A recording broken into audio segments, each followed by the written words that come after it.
आज मैं बताने वाला हूँ आपको 3 ऐसे सिंपल लॉस जो आपके डिजिटल मार्केटिंग बिजनेस को प्रॉफिटेबल बना सकते हैं।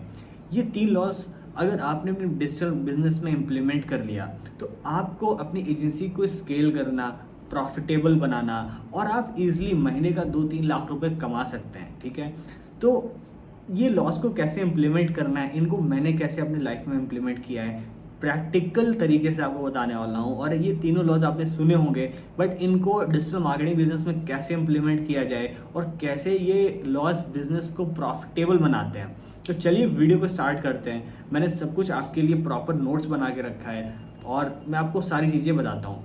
तो नंबर 1 सबसे पहला लॉ है लॉ ऑफ एवरेज। अब ये law of average digital marketing business में कैसे काम करता है।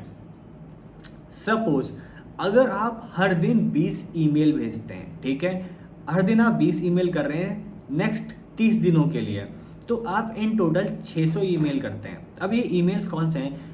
आपको बिजनेस चाहिए, आप लोगों को रीच आउट कर रहे हैं। आप अगर ईमेल्स के थ्रू रीच आउट कर रहे हैं लोगों को, आप उनको अपनी एजेंसी के सर्विसेज और प्रोडक्ट्स के बारे में बता रहे हैं, तो आप अगर ईमेल मार्केटिंग का यूज़ कर रहे हैं और हर दिन आप सिर्फ 20 ईमेल भेज रहे हैं नेक्स्ट 30 दिनों के लिए, तो आप टोटल एक महीने में 600 ईमेल भेज चुके हैं। ठीक है, अब मैं यहाँ पर आपको बताने वाला हूँ सबसे इंटरेस्टिंग चीज़ कि इसका क्या फ़ायदा होगा और यहाँ पे लॉ ऑफ एवरेज कैसे काम आने वाला है।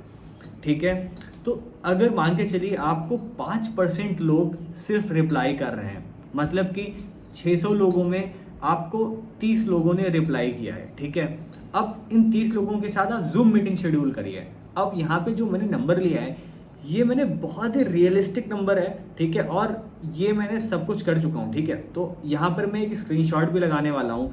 ये मेरा सबसे पहला क्लाइंट था जब मैं एज अ फ्रीलांसर काम कर रहा था, तो मैंने बहुत छोटा सा क्लाइंट क्लोज किया था। ये $250 का क्लाइंट है और ये सेम इसी स्ट्रैटेजी पे क्लोज हुआ है जो स्ट्रैटेजी मैं आपको बता रहा हूँ। ये लॉ ऑफ एवरेजिंग की स्ट्रैटेजी यूज़ करी थी मैंने। मैं हर दिन 20 ईमेल्स भेजता था और उसमें से मुझे जो भी रिप्लाई था, सबसे पहला क्लाइंट मेरा क्लोज हुआ था। ठीक है, और इसमें मैंने अपनी मेरी जो सर्विसेज थी वो मैंने सेल किया था। मैंने उसको एक वर्डप्रेस की नॉर्मल सी वेबसाइट बना के दी थी और एक लोगो डिज़ाइन था। यार लोगो डिज़ाइन बहुत ही सिंपल था, मतलब क्लाइंट को ऐसा था कि आप बस जो डोमेन नेम है उसका कुछ भी आप छोटा सा आप डिज़ाइन करके दे दो, आप कैनवा से भी दे दो चलेगा। और वेबसाइट एफिलिएट वेबसाइट थी, एक बेटिंग वेबसाइट, और बहुत ही सिंपल बस 1 पेज वेबसाइट थी बनानी थी और उसके लिए मैंने चार्ज किए थे उसे $250।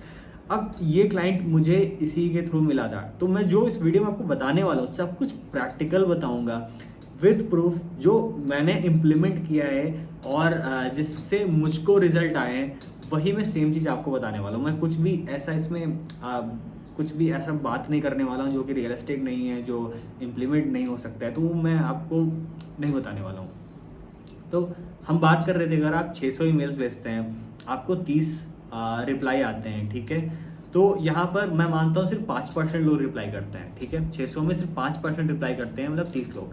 आप अगर उनके साथ जूम मीटिंग शेड्यूल करते हैं और उस 30 पीपल में भी, अब मैं सबसे लोवेस्ट नंबर ले लेता हूँ, उस 30 पीपल में मानता हूँ मैं, अगर सिर्फ 3% लोग आपके लिए कन्वर्ट होते हैं। ठीक है, सॉरी 10% लोग अगर कन्वर्ट होते हैं, तो अगर उस 30 जूम मीटिंग में सिर्फ 10% का कन्वर्जन आता है, मतलब कि 3 लोग कन्वर्ट होते हैं, तो आप बहुत ही ईजिली आप देख सकते हो कि यहाँ पे लॉ ऑफ एवरेजिंग कैसे काम किया। अगर आपने 600 लोगों को रीच आउट किया, ठीक है, 30% का रिप्लाई आया, उसमें 10% आपका कन्वर्जन हो गया, मतलब आपने ईजिली 3 लोगों को कन्वर्ट कर दिया। अभी मैं 600 ईमेल्स की बात कर रहा हूँ, यहाँ पे मैं ऐसी नहीं बात कर रहा हूँ कस्टमाइज ईमेल बनाओगे हर किसी के लिए, हर किसी के लिए आप टाइम लगाओगे।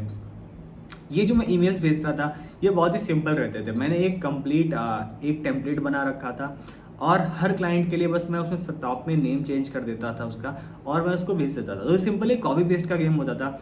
एक बार मैंने बनाया, पूरी मेहनत लगाई और फिर मैं उसको हर दिन भेजता गया। तो 20 ईमेल्स भेजना कोई बहुत बड़ी चीज़ नहीं थी यार, बहुत आसानी से भेज देता था। और जो डेटा निकालने का काम होता है, इसके लिए आप किसी को हायर भी कर सकते हो, या फिर आप स्टार्टिंग में एज अ फ्रीलांसर जब मैं खुद निकालता था तो मैं ये डेटा निकालता था। ठीक है, तो ये US UK के क्लाइंट्स का डेटा है या फिर एजेंसीज का डेटा आप निकाल सकते हो और आप उनको ईमेल्स के थ्रू पिच कर सकते हो। तो यहाँ से आप इजीली 3 क्लाइंट क्लोज कर सकते हो। अब मैं बता रहा हूँ मैंने $250 का क्लाइंट क्लोज किया। अब अगर आप $250 के या $200 के मैं मानता हूँ, ठीक है, मैं सबसे लोवेस्ट नंबर लेके चल रहा हूँ, ठीक है। अब मैंने $200-$250 बोले ना यार, बहुत ही छोटा है, कुछ नहीं है ये, आप यूएस यूके के हिसाब से, ठीक है। तो ये सबसे मेरा पहला क्लाइंट था। आप सोच सकते हो, ठीक है, मतलब छोटा, मुझे कुछ एक्सपीरियंस नहीं होता, मुझे पता नहीं था यार कि वर्डप्रेस वेबसाइट का मैं उनसे कितना चार्ज करूँ, लोगों का क्या बोलूँ, ठीक है। तो मैंने ऐसे ही $170 से $200 बोल दिए थे फॉर अ वेबसाइट। तो उसने मुझे $250 खुद से अपनी तरफ से दिए कि आप मुझे एक लोगो भी बना दो सिंपल सा, ठीक है, कैनवा से ही, और आप मुझे एक वेबसाइट बना के दे दो वर्डप्रेस की सिंगल पेज। तो उस टाइम मैंने ले लिए थे। तो अगर आपको भी मैं कहता हूँ कि आप $200 का भी मिलता है, 3 क्लाइंट मिल जाते हैं, तो $600 के आपके क्लाइंट हो गए। तो अच्छा अमाउंट है यार स्टार्टिंग में। तो लॉ ऑफ एवरेजिंग यहाँ पे काम आता है। अब यहाँ पर अगर आपकी नई डिजिटल मार्केटिंग एजेंसी है और अब इस लॉ को आप इम्प्लीमेंट कर रहे हो, तो आप इजीली क्लाइंट क्लोज कर सकते हो ईमेल मार्केटिंग के थ्रू। अब इस लॉ को मैं लिंक्डइन पे भी मैंने इम्प्लीमेंट किया था, तो लिंक्डइन पे भी बताने वाले हैं यार। लिंक्डइन पे इससे बहुत ज़्यादा कन्वर्जन आता है, और ईमेल मार्केटिंग पे कई लोग रिप्लाई नहीं करते हैं, बट लिंक्डइन पे कन्वर्जन बहुत हाई रहता है। और ये मैंने अपनी पुरानी वीडियोस में बताया कि हमने लिंक्डइन के थ्रू बहुत सारे क्लाइंट क्लोज किए हैं। उन क्लाइंट्स को कैसे पिच करना है मैंने कई बार इंस्टाग्राम पे शेयर किया है, सब कुछ ट्रांसपेरेंट तरीके से। तो सपोज लिंक्डइन पे हर दिन आप 15 कनेक्ट्स भेजते हो, ठीक है, 15 कनेक्शंस डेली, ठीक है, और इन टोटल आप लगभग 450 एक मंथ में भेजते हो, ठीक है। अब यहाँ पर मैं बात कर रहा हूँ कि आप हर दिन अगर मैसेजेस भी भेजते हो, अगर 10 से 15 अगर आप लोगों को मैसेज भेज रहे हो लिंक्डइन पे, जो कि कोल्ड मैसेजेस होता है, ठीक है। और यहाँ पे भी मैं कोई कस्टमाइज मैसेज की नहीं बात कर रहा हूँ, मैं बात कर रहा हूँ एक आपने टेम्पलेट बना लिया है और आप वही सबको भेज रहे हो, आप एक निश में, ठीक है। अब लिंक्डइन पे कैसे क्लाइंट को भेजना है, कैसे टारगेट करना है, वो मैंने पुराने वीडियोस में बताया, तो आप प्लीज़ को जाके देख सकते हैं कि मैं किस चीज़ की बात कर रहा हूँ। लिंक्डइन पे अगर आप हर दिन 10 से 15 मैसेजेस भेज रहे हैं, तो 1 मंथ में आप लगभग 450 मैसेजेस भेजते हैं, ठीक है। अब यहाँ पर मैं जो रिप्लाई का एक्सपेक्टेशन है वो मैं रखता हूँ 30%। अब यहाँ पे 30% क्यों है?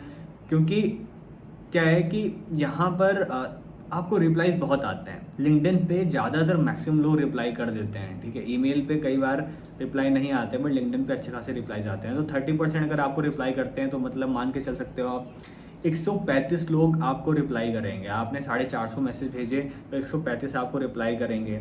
135 में फिर से मैं 30% लेता हूँ, तो 30% से अगर आपकी मीटिंग हो जाती है, मान के चलिए 135 लोगों ने रिप्लाई किया, उसमें 30% की मीटिंग हो गई, मतलब कि 40 लोग आपके लिए मीटिंग के लिए रेडी हो गए, ठीक है।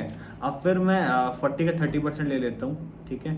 तो मान के चलिए 40 लोगों से आपने मीटिंग करी, उसमें 30% का आपने क्लोज किया, 12 क्लाइंट्स आप क्लोज कर सकते हो 1 महीने में। अब इसमें मैं लिंक्डइन में मैं 30% लेकर इसलिए चला हूँ कि ये मेरा खुद का एक्सपीरियंस है।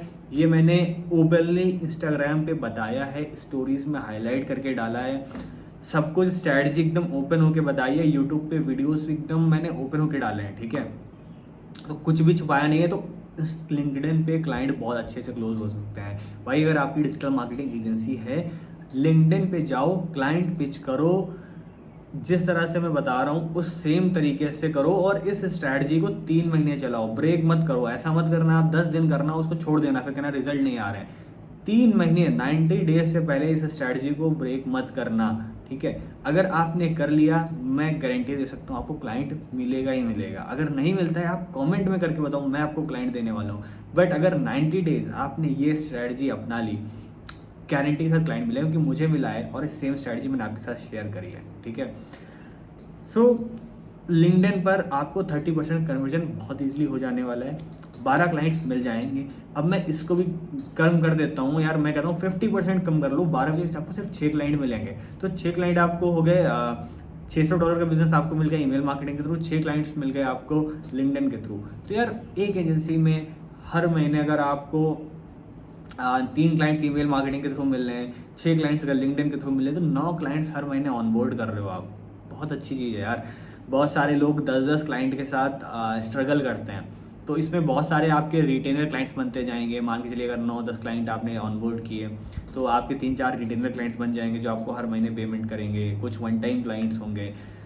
तो बहुत बेस्ट है यार, हर महीने आप अच्छा खासा पैसा कमा रहे हो। तो लॉ ऑफ एवरेजिंग को ऐसे इंप्लीमेंट करना है और ऐसे आपको क्लाइंट्स बनाने हैं। ठीक है, अब बात करते हैं दूसरे लॉ की, जो दूसरा सबसे इम्पॉर्टेंट रूल है। अब इस लॉ के बारे में आप सबने सुना होगा, ये क्या चीज़ होती है, बट इसको डिजिटल मार्केटिंग बिजनेस में कैसे इंप्लीमेंट करना है वो मैं आपको बताने वाला हूँ। 80-20 रूल, जिसको कहते हैं परेटो प्रिंसिपल। ठीक है, अब ये परेटो प्रिंसिपल कैसे काम आता है, 80-20 रूल कैसे काम आता है डिजिटल मार्केटिंग में। जो आपके 80% काम होते हैं ना, सॉरी, जो आपके 80% रिजल्ट्स होते हैं वो आपके आते हैं 20% काम से। ठीक है, अब मैं इसको थोड़ा सा गलत बोल गया था, मैं फिर से करेक्ट करता हूँ। जो आपके 80% रिजल्ट्स हैं वो आते हैं आपके 20% काम से। मतलब जो आप 20% काम करते हो ना, उसी से आपके 80% रिजल्ट्स जनरेट होते हैं। ये डिजिटल मार्केटिंग बिजनेस में कैसे काम करता है। ठीक है, अब हम में से बहुत सारे लोग यार जब अपनी एजेंसी स्टार्ट करते हैं तो बहुत सारे ऐसे काम करते हैं जिनसे उतना प्रोडक्टिव रिजल्ट नहीं आता है। इनफैक्ट मैं खुद ऐसे बहुत सारे काम स्टार्टिंग में ऐसे करता था कि जिन पे मेरा एक हिसाब से टाइम वेस्ट होता था। ठीक है, अब कई बार क्या होता है, क्लाइंट के साथ मीटिंग होती है, मीटिंग होना अच्छी बात है, बट कई बार मैं दो गलतियां करता था स्टार्टिंग में। पहली बात तो अगर किसी नए क्लाइंट से मीटिंग हो तो बहुत लंबी मीटिंग चल जाती है। अगर क्लाइंट बैठा है तो 2 घंटा 3 घंटा, कई बार 4-4 5-5 घंटे मीटिंग चल रही है, या फिर क्लाइंट के साथ बैठे हैं ऐसे बातें कर रहे हैं, तो उसमें बहुत टाइम वेस्ट होता है। तो मैं आपको रिकमेंड करता हूँ इतना लंबा लंबा मीटिंग ना करें। ठीक है, उतना ही टाइम दे, उससे अगर 10-15 मिनट एक्स्ट्रा दे सकते हैं तो दीजिए, नहीं तो फिर उस मीटिंग को आप प्लीज़ एंड करें।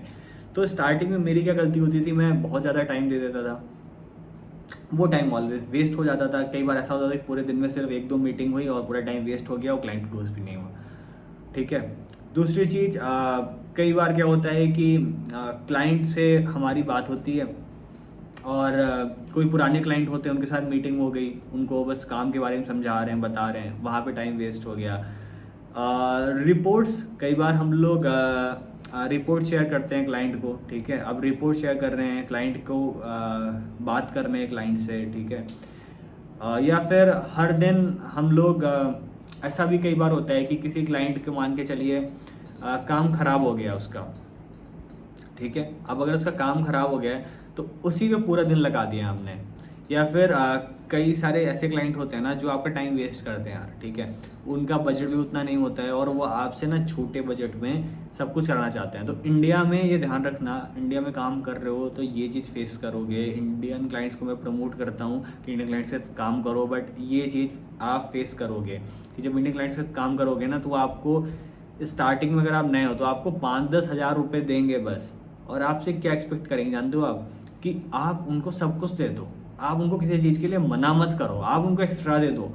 ठीक है, तो आपको 5-10 हज़ार दे के और अपना सारा काम आपसे करा लेंगे, ग्राफिक डिज़ाइनिंग से लेके वेबसाइट डिज़ाइनिंग, और हो सकता है उनका कोई ग्राफिक बनाते हो ना आप, तो मुंडन हो गया, शादी हो गया, उसका भी बनवा लेंगे आपसे। ठीक है, तो यार संभल कर है ना, इंडियन क्लाइंट्स ऐसे होते हैं।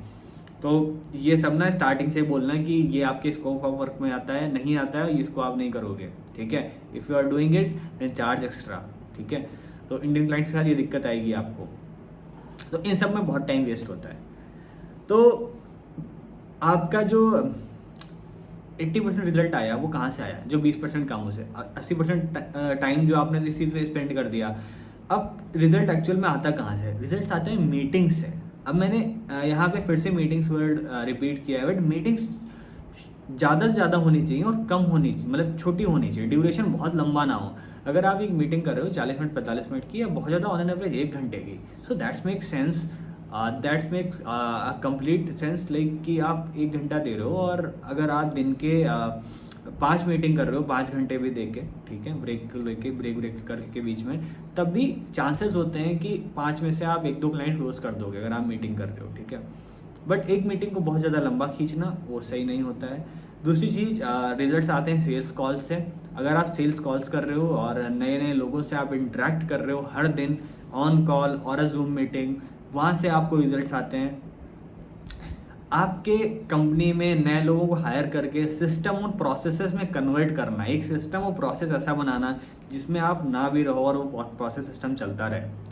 तो वहाँ से आपको क्या होगा कि आप क्लाइंट ऑनबोर्ड करते जाओगे और उस सिस्टम प्रोसेस से काम होता जाएगा। ठीक है, आपको फिर इतना हेडेक नहीं लगाना पड़ेगा उस काम को करवाना किससे कैसे क्या करना है। तो वहाँ से आपके रिजल्ट्स आते हैं। तो मैंने आपको बता दिया कि मोस्टली कौन सी जगह पे टाइम वेस्ट होता है, कौन से जगह पे टाइम आपका रिजल्ट्स आते हैं, कौन से प्रोडक्टिव काम होते हैं। तो इस 80-20 रूल को अपने डिजिटल मार्केटिंग बिजनेस में आप अप्लाई करिए, और इसके थ्रू आप अपने एजेंसी में क्या कर सकते हैं, अपने जो आपके अनप्रोडक्टिव काम है, जहाँ पे आपका टाइम वेस्ट होता है, उसको आप साइड कर सकते हैं, और जो आपका इम्पॉर्टेंट काम है उस पर आप टाइम अपना ज़्यादा इन्वेस्ट कर सकते हैं और अच्छे रिजल्ट्स ला सकते हैं। अब हम लास्ट में बात करने वाले लॉ ऑफ डिमिनिशिंग रिटर्न। अब ये लॉ ऑफ डिमिनिशिंग रिटर्न्स क्या होते हैं, ये भी लॉ आपने सुना होगा, ठीक है, और सुनने में काफ़ी टेक्निकल लग रहा होगा, बट यार ऐसा नहीं है, बहुत ही सिंपल है। और ये डिजिटल मार्केटिंग बिजनेस में कैसे इंप्लीमेंट होता है वही मैं बताने वाला हूँ। तो लॉ ऑफ डिमिनिशिंग रिटर्न्स के बेसिकली फेजेस होते हैं, ठीक है। अब कोई भी बिजनेस होता है वहाँ पे मोस्टली 3 तरह के फेजेस होते हैं। पहला प्रोडक्टिव फेज होता है, दूसरा डिमिनिशिंग रिटर्न होता है, तीसरा नेगेटिव रिटर्न होता है, ठीक है। अब प्रोडक्टिव फेज होता है कि स्टार्टिंग में क्या होता है, स्टार्टिंग मंथ में लेके चलता हूँ, ठीक है। तो मोस्टली कैसा होता है, किसी भी स्टार्टिंग मंथ में ना एनर्जी बहुत हाई रहती है, फाउंडर्स की भी, टीम मेंबर्स की भी, मैनेजर्स की भी एनर्जी बहुत हाई रहती है, क्योंकि स्टार्टिंग में मंथ स्टार्ट हो रहा है और हम लोगों का गोल होता है, प्लान सेट करते हैं, स्ट्रैटेजी बनाते हैं हर मंथ की नई नई, तो बहुत हाई रहता है स्टार्टिंग में। या फिर इसको आप ऐसे लेके चल सकते हो कि जब भी कोई अपनी नई एजेंसी स्टार्ट करता है तो उसका स्टार्टिंग मोटिवेशन बहुत हाई होता है। आप क्या करते हो, ज़्यादा से ज़्यादा क्लाइंट ऑन बोर्ड करते हो, ज़्यादा से ज़्यादा मीटिंग्स करते हो, बिजनेस क्लोज करते हो, आपको पैसा आना शुरू होता है, ठीक है। तो ये होता है प्रोडक्टिव फेस, ये अपने एक पीक पे जाता है और वहाँ पे रुक जाता है, ठीक है। अब आप ये मत एक्सपेक्ट करो कि ये जो सिस्टम प्रोसेस आपने बनाया है इसी के थ्रू आप इसको एकदम ऐसे स्केल कर दोगे ऐसा नहीं पॉसिबल है, ठीक है। अब आपने जो सिस्टम प्रोसेस बनाया उसकी एक लिमिट है, ठीक है। जो भी आपके पास टीम है, जो आपकी नॉलेज है, जो अभी आपका एक्सपीरियंस है, उसकी एक लिमिट है। उसके बेस पे आप एकदम जेकर नहीं कर सकते, उसके लिए आपको कांस्टेंट ग्रो करना पड़ेगा, फेलियर्स जो आएंगे, चैलेंजेस आएंगे, उससे सीखना पड़ेगा। तो क्या होता है, वो जो सेम आप प्रोसेस सिस्टम बना के रखे हो उसमें कुछ टाइम आप उसको स्केल कर देते हो, फिर ना एक फेस आ जाता है, स्टॉप फेस, ठीक है। तो वो हर किसी की लाइफ में आता है, मेरे भी फेस में आया, ठीक है, कि जितने मेरे पास नॉलेज थी, जितने मेरे पास टीम साइज थी, 1-2 लोग थे, मैं उसको स्केल किया, फिर वहाँ पे एक पॉइंट ऐसा आया कि वहाँ पे रुक गए, और फिर वहाँ पे क्या होता है ना कि आपको डिमिनिशिंग रिटर्न्स आने लगते हैं, ठीक है। अब यहाँ पे क्या होता है इस फेज पे, पहला फेज तो बहुत प्रोडक्टिव होता है, ग्रोथ होती है, और इस फेस में क्या होता है कि यहाँ पर आपके प्रॉफिट्स आने लगते हैं। आपको पता है यार कि इतना पैसा आ रहा है, इतना टीम में जा रहा है, इतना बच रहा है, महीने के 17,500 बच रहा है, ठीक है। सेम काम वही रिपीट होने लगता है, ठीक है। जब आप 3-4 महीने 5 महीने काम कर लेते हो, पैसा लगता है, तो फिर क्लाइंट्स की कंप्लेंट्स आना भी स्टार्ट हो जाती हैं, ठीक है। क्लाइंट कंप्लेन करने लगते हैं कई बार क्या होता है, जो पुराने क्लाइंट्स हैं वो कंप्लेन करने लगते हैं कि यार हमारा पैसा वेस्ट हो रहा है, रिजल्ट्स नहीं आ रहे हैं। तो ये सब चीज़ें होती हैं, ये पार्ट है, ये एक बिजनेस का पार्ट है, ठीक है। अगर आप सर्विस सेक्टर में हो तो इंडिया में क्लाइंट सेटिस्फाइड नहीं रहते हैं, ठीक है, ये सच है, ठीक है। बहुत ही ऐसे क्लाइंट्स होते हैं, हमारे भी क्लाइंट्स हैं, कुछ हैं, बट वो बहुत ही नंबर कम है, सिर्फ 2-3 क्लाइंट हैं जो एकदम सेटिस्फाइड हैं, जो खुद से तारीफ़ करते हैं, जब भी उनसे फ़ोन में बात करो खुद से तारीफ़ करते हैं, बट वो नंबर इंडिया में बहुत कम होता है, ठीक है। तो क्या होता है कि जब आपका बिजनेस पीक पर जाने लगता है और आपके पास बहुत सारा पैसा कैश फ्लो आने लगता है, क्लाइंट्स बहुत सारे हो जाते हैं, तो आपको क्या होता है कि आपको कंप्लेंट्स आने लगती हैं, ठीक है। अब आप क्या और क्लाइंट ऑन बोर्ड करते चले जा रहे हो, तो जो पुराने क्लाइंट होते हैं उनका कई बार एक्सपीरियंस ख़राब भी हो जाता है, ठीक है। आपका भी ध्यान रहता है, कभी ध्यान हट जाता है, ठीक है। तो ऐसी चीज़ें चलती रहती है। तो ये जो फेस है यहाँ पे इसको डिमिनिशिंग रिटर्न कहते हैं। उसके बाद आता है सबसे इम्पॉर्टेंट और क्रिटिकल, जहाँ पे ना बहुत आपको ध्यान देना है, नेगेटिव रिटर्न, ठीक है। अब डिमिनिशिंग तक आप जा रहे हो, ठीक है, आप यहाँ तक इस फेज पे हो, यहाँ पर आपको ग्रो कर ले गए, जो चैलेंजेस आ रहे हैं उनको समझ ले गए, सिस्टम प्रोसेसेस को आपने बदल दिया, इम्प्रूव कर दिया, खुद की नॉलेज को इम्प्रूव कर लिया, ठीक है, आपको दिक्कत नहीं है। बट इस वाले फेज से आप बच के रहना, जो कि है नेगेटिव रिटर्न। यहाँ पे क्या होता है, अब अगर आप और मेहनत लगा रहे हो और आप एफर्ट दे रहे हो तो ये सारे नेगेटिव रिटर्न आने लगता है, ठीक है। अब ये कैसे होगा कि मान के चलिए आपने सिस्टम प्रोसेसेस को नहीं बदला, आपने अपनी टीम नहीं एक्सपैंड करी, आपने अपनी नॉलेज नहीं एक्सपैंड करी, जो भी दिक्कतें आ रही थी, जो भी क्लाइंट की कंप्लेंट्स थी, आपने कुछ भी सॉल्व नहीं किया और आप काम करते जा रहे हो। आप क्या कर रहे हो, हर महीने नए नए क्लाइंट ऑनबोर्ड कर रहे हो। अब आपका नेगेटिव रिटर्न शुरू हो जाएगा। अब क्या हो जाएगा कि नए क्लाइंट्स आप ऑनबोर्ड कर रहे हो, पुराने क्लाइंट्स आपके जाते जाएंगे क्योंकि कंप्लेंट आने लगी हैं, ठीक है, वो छोड़ने लगेंगे आपको। जब वो क्लाइंट छोड़ने लगेंगे तो वो, क्योंकि सर्विस सेक्टर है यहाँ पे, क्या होता है सर्विस इंडस्ट्री में कि लोग तब आते हैं जो वर्ड ऑफ माउथ अच्छा होता है, ट्रस्ट पे आते हैं। तो कई लोग क्या होंगे, आपके गूगल बिजनेस पे जाके खराब रिव्यूज डालने लगेंगे, कुछ लोग bad word of mouth spread होने लगेगा, क्लाइंट्स आपको जाने लगेंगे, हो सकता है आपके क्लाइंट्स जितने आ रहे हो उससे ज़्यादा आपको छोड़ के जा रहे हो। तो ये कहते हैं नेगेटिव रिटर्न। अब इस फेस से बच के रहो, ये वाला फेस मैंने भी नहीं आने दिया अपने लिए, ठीक है। मैंने डिफिनिशिंग पे ही सही कर लिया, सिस्टम प्रोसेस बना लिए, खुद की जो नॉलेज थी कुछ को थोड़ा बहुत समझ लिया, थोड़ी ये बुक्स आप देख रहे हो ये सब पढ़ के ना थोड़ा बहुत समझ लिया, कोर्सेज वोर्सेज लेके समझ लिए, ठीक है, यूट्यूब से देख के टीम बिल्डअप कर ली, जो मेरे कुछ मेंटोर्स से उनसे सीख लिया, जो एजेंसी ओनर्स थे या फिर जो अलग अलग बिजनेस ओनर्स थे मैंने उनसे पूछ लिया, समझ लिया कि आखिर मेरे में ये दिक्कत आ रही, कैसे होगा। तो मैंने सही कर लिया। नेगेटिव वाले रिटर्न में मत आना कि कोई भी आपने सही नहीं करी और आप उसको स्केल करते जा रहे हो, वरना फिर आपका डाउनफॉल आएगा और वो बिजनेस ऑलमोस्ट खत्म होने पे होता है। मैंने देखा है ऐसे लोगों से। तो आई होप ये 3 लॉज आपको समझ में आए होंगे। ये 3 लॉज को अगर आपने प्रैक्टिकली इम्प्लीमेंट कर लिया, तो अगर आप जो भी इस टाइम तक अगर वीडियो देख रहे हो तो सच में अगर इन लॉज को इम्प्लीमेंट कर लिया तो सच में आप अपने बिजनेस को स्केल कर दोगे। मैंने सब कुछ आपको एकदम प्योर बताया यार, मैंने आपको सच बताया। कोई मुझको यहाँ पे कोर्स नहीं सेल करना है आप लोगों को, कोई मुझे यहाँ पे मेंटोरशिप ऐसा नहीं, अगर कोई यहाँ पे स्टूडेंट है तो नहीं सेल करना है। मेरी जो मार्केट है वो मेरी मार्केट है बिजनेस ओनर्स, कॉर्पोरेट्स, मैं उनके लिए काम करता हूँ। जो मेरा ब्रांड है, जो मेरी एजेंसी है, वो उनके लिए काम करती है। तो अगर यहाँ पे कोई मेरे वीडियो कॉर्पोरेट में देख रहा है, एजेंसी ओनर देख रहा है, किसी का बिजनेस है, तो मैं उनकी हेल्प कर सकता हूँ। उनके ब्रांड को स्केल करना है, मैं उनकी हेल्प कर सकता हूँ। बट मेरी मार्केट कोई भी यहाँ पे 17 साल 18 साल या फिर जो भी यंग ऑडियंस है जो सीखना चाहती है, वो मेरी मार्केट नहीं यार। तो मैं उसको, ऐसा नहीं है कि मैं उसको कुछ गलत बता के, कुछ शो ऑफ करके मैं यहाँ पे उसको इनकैश करने वाला हूँ, ठीक है। तो आप देखो, मैं सब कुछ रियल बता रहा हूँ आपको, इम्प्लीमेंट करो, एजेंसी को स्केल करो, करना चाहते हो, ठीक है। सो आई होप आपकी वीडियो पसंद आई होगी। Thank you so much. अगर कुछ नहीं पसंद आया है, कुछ आपके सजेशन हैं, प्लीज़ कमेंट में बताइए। Thank you so much.